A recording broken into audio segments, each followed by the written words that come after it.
Namaste. I, Javin Pratiksha Verma, Faculty of Pharmaceutical Science. From I'm assistant professor in JVW Jyoti Vidyapeeth Women's University. मैं M farm के बच्चों को पढ़ाऊँगी और मेरा आज का है ये drug delivery system. My name is Pratiksha Verma, faculty of pharmaceutical science. अपना फर्स्ट टॉपिक है drug delivery.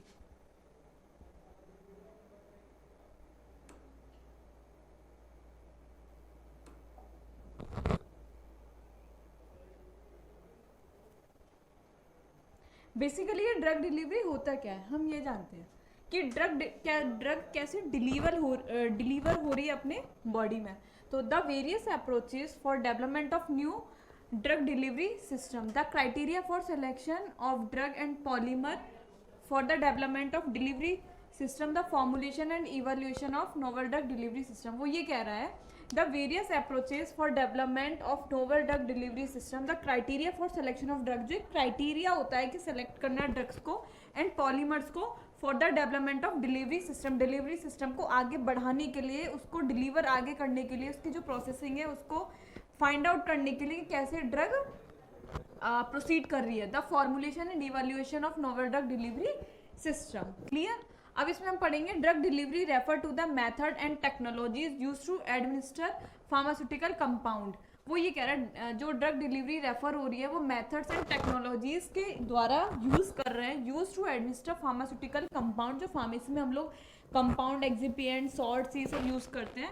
And to achieve a therapeutic effect in the body. क्या करते हैं हम, अचीव करते हैं थेराप्यूटिक इफेक्ट अपनी बॉडी में. जैसे कोई भी हम ड्रग ली, तो हमने ड्रग ली, वो हमने एपीआई होता है, एक्टिव फार्मास्यूटिकल इंग्रेडिएंट. तो उसमें जो जैसे हमारे फीवर आ गया तो हमने पैरासीटामोल ली, तो हमारी बॉडी में जो ये ड्रग जा रही है, एक्टिव फार्मास्यूटिकल कंपाउंड जो हमारी बॉडी में जा रहा है, तो वो कैसे वर्क कर रहा है.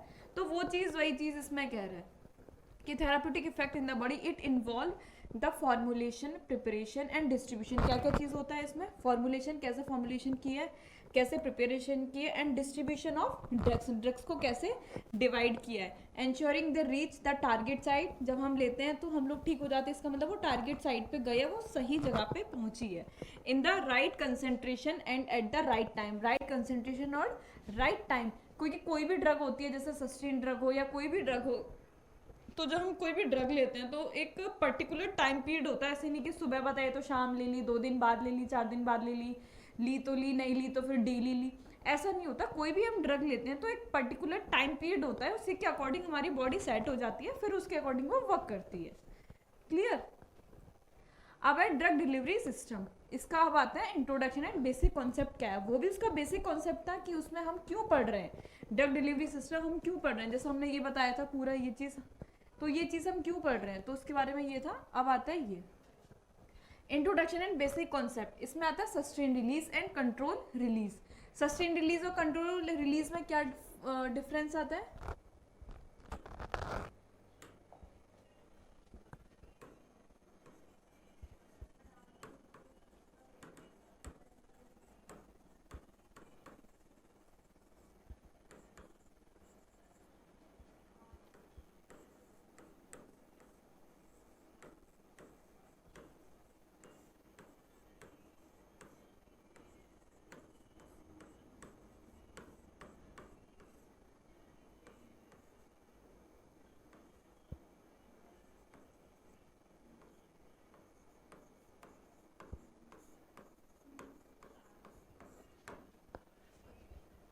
सस्टेन रिलीज और कंट्रोल रिलीज.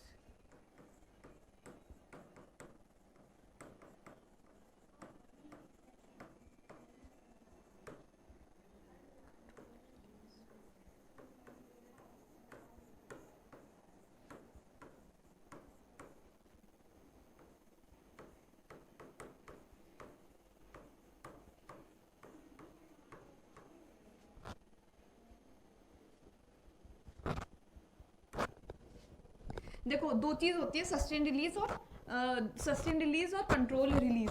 सस्टेन रिलीज होती है वो लंबे टाइम के लिए वर्क करती है कि मतलब उसका टाइम पीरियड जैसे 2 घंटे के लिए या 2.5 घंटे के लिए, तो मैक्स टू मैक्स 3 घंटे तक भी वो वर्क कर सकती है. उसका जो टाइम पीरियड है वो लॉन्ग खिंच जाता है, तो उसमें कहते हैं हम लोग सस्टेन रिलीज, वो लंबे समय तक वर्क करती है. और कंट्रोल रिलीज जो है वो एक बहुत जल्दी वर्क कर जाती है बजाय सस्टेन के।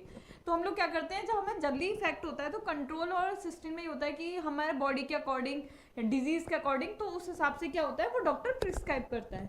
अब आते हैं इसमें introduction and basic concept. Sustain release और control release formulation are design to release a drug over an extend period for prolong. देखो यही चीज है लंबे समय तक के लिए जो मैंने बताई थी अभी, ये वाली चीज क्या आ गई, sustain release. Clear. Therapeutic effect and improve patient complaints, क्या करता है पेशेंट की जो कंप्लेन होती है उसको इम्प्रूव करता है। While SR focus on prolonging the release of the drug, CR system aim for a predictable release rate. वही चीज कह रहा है वो, कंट्रोल रिलीज की कौन बात कर रहा है, ये। Clear. Control rate that can be adjust based on the specific need, जैसे उसकी नीड होती है वो उसके अकॉर्डिंग उसको एडजस्ट करता है, और ये जो है वो थेरेप्यूटिक लंबे समय के लिए करता है।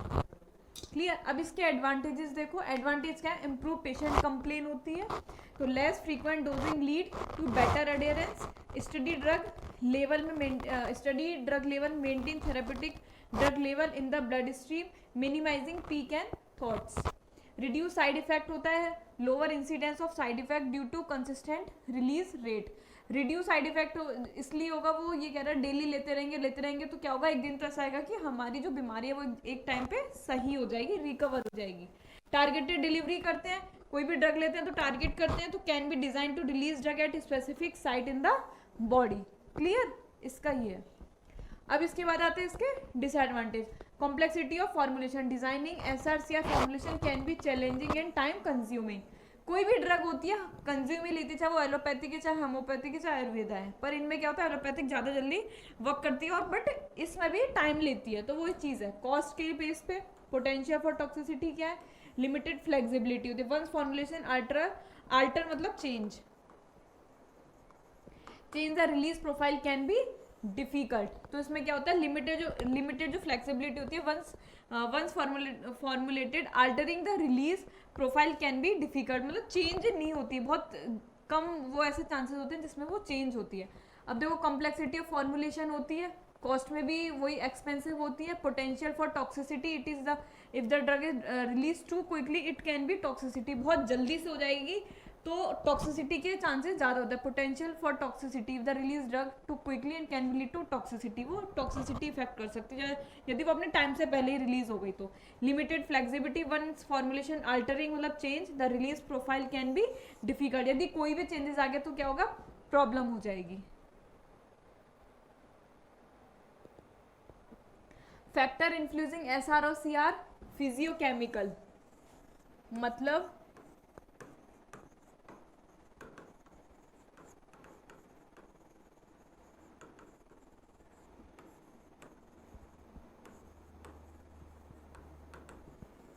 फिजिकल और केमिकल प्रॉपर्टीज। फिजिकल और केमिकल प्रॉपर्टीज में क्या आता है, सबसे पहले आता है सॉल्युबिलिटी, फिर उसके बाद है स्टेबिलिटी, फिर उसके मॉलिकुलर वेट, फिर फॉर्मुलेशन कंपोनेंट्स में टाइप्स ऑफ पॉलीमर्स या वो एक्सिपिएंट्स यूज जो हम कर रहे हैं, फिर उसके बाद आएगा पार्टिकल साइज एंड शेप। किसका पार्टिकल साइज क्या है, शेप का, हर चीज अगर स्टार्टिंग में ही पार्टिकल साइज है या कोई भी एक्सिपिएंट हम ले रहे हैं तो उसमें क्या बहुत हर एक चीज बारीकी से देखी जाती है। अगर उसमें कहीं भी गड़बड़ हो जाती है तो एट द एंड रिजल्ट क्या होता है, हमारा जीरो हो जाता है, फेल हो जाता है।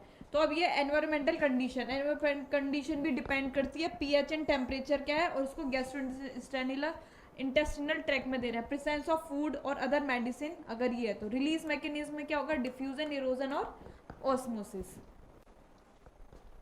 अब फिजियोकेमिकल बायोलॉजिकल अप्रोचेज में क्या आता है, physicochemical approaches polymer based system, use of hydrophilic और हाइड्रोफोबिक पॉलीमर्स, ये कौन से होते हैं, to control drug release via diffusion और डिग्रेडेशन। वही जो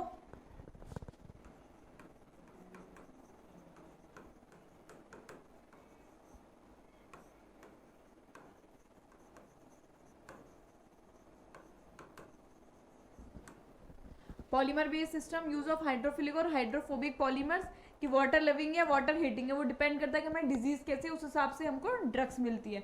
to control release by diffusion और degradation. Matrix system, drug is dispersed in a solid matrix that control the release rate. Coating technologies, encapsulation of the drug in a polymeric coating that regulate release.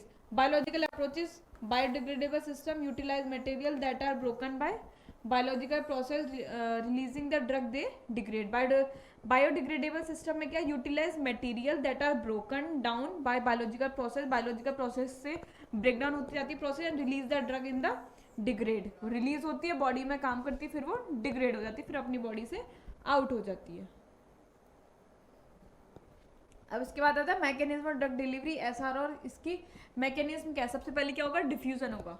Diffusion एकदम से तो नहीं होगा, लेकिन हम जैसे हमने हमने दवाई ली, कोई भी दवाई ली, बॉडी में गई, फिर पहले क्या होगी, डिफ्यूज होगी, डिस्ट्रीब्यूट होगी. Like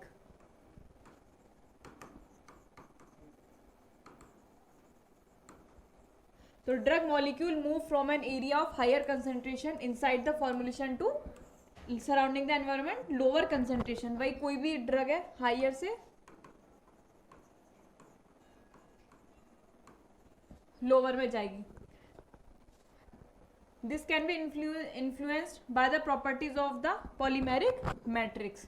erosion the polymeric matrix slowly degrade allowing the drug to be released as the matrix is broken down. क्या होता है इरोजन में, द पॉलीमेरिक मैट्रिक्स स्लोली क्या होता है, वो डिग्रेड होता है, धीरे धीरे क्या हो जाता है, वो ब्रेक होता जाता है.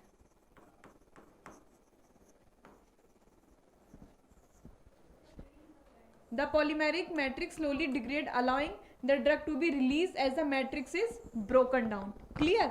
ऑस्मोटिक प्रेशर लगेगा, some system use osmotic force to push the drug, किसके लिए, ब्रेक करने के लिए ड्रग को.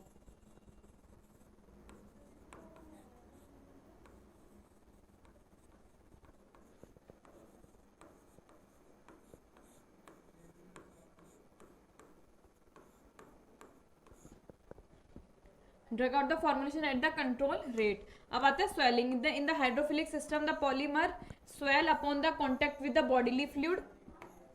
बॉडी के कॉन्टेक्ट में आएगी ड्रग वो होगी system. The polymer swell upon contact with the body fluid. Body fluid के कॉन्टेक्ट में आएगी तो ड्रग क्या होगी, स्वेल होगी, leading to drug diffusion through the swell and matrix. तो फिर वो धीरे धीरे क्या हो जाएगी, स्वेल होने के बाद में फिर वो धीरे धीरे अपनी बॉडी में वर्क करना स्टार्ट कर देगी. बायोलॉजिकल फैक्टर्स क्या है इसके, एंजाइमेटिक डिग्रेडेशन और hydrolysis can also play a role releasing the drug biological based system. Main क्या, बायोलॉजिकल फैक्टर जो अपने एनवायरनमेंट में है, जैसे एंजाइमेटिक डिग्रेडेशन और hydrolysis can be also play a releasing the drug biological release system. Thank you.